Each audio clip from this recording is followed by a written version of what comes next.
What's up, everybody? Today we got another problem to discuss. So it is explain in detail why malfunctions of blowback operated firearms are often related to operator or ammunition issues, and also explain at least one strategy a gunsmith or armorer can use to identify the malfunctions related to operator or ammo. So let's open up the super high-tech gun disassembly world of gun application made by NASA and the Illuminati. I'm using sarcasm here. Anyway, so we have the stereotypical, notorious, world-renowned Makarov pistol, which is a blowback-operated handgun. All right, I have it cleared and emptied so I can point out certain factors that are inside here that are unique to blowback operated weapons. So I'm going to go into here, and if you look at the barrel, you see how the recoil spring is wrapped around the barrel, and the barrel is actually pinned or almost permanently placed into the frame of the weapon. If you were to disassemble it, the lower portion of the frame in relation to the slide would contain the barrel instead of the actual slide. Alright. I also like to point out that the ejector / slide stop, that little nose pick and switch that you use to lock the slide to the rear so you can inspect the chamber and everything, is also utilized as the ejector. Alright. So let's reload this real quick, and then we're going to slow this down, and we're going to look at how this weapon generally fires under normal conditions.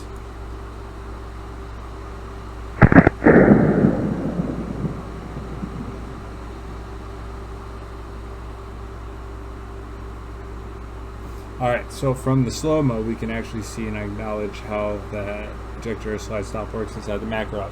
Alright, just talking about an interesting aspect of this weapon. Now, so for those common faults, which would be ammunition, is most likely due to the tolerances of that recoil spring or the weight of the slide, because due to the fact that it is a straight blowback firearm, there has to be the proper weight and timing between that round being fired, providing enough force and energy to propel that projectile to then still have enough momentum to move it to the rear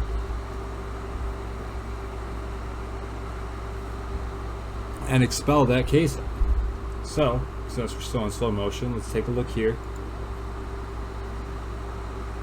And we see that separation of time between that firing pin striking that primer, that primer going off, and still having enough time to diminish that the forces being applied to the casing, and still have enough energy to travel rearward, expelling that cartridge, giving enough space for that, giving enough compression to that recoil spring to then return the slide forward, which then picks up the round and then chambers the next one to then do the cycle over and over again until you run dry or your gun decides to go crazy on you. Now, due to that, it's highly reliant on the forces inside the cartridge.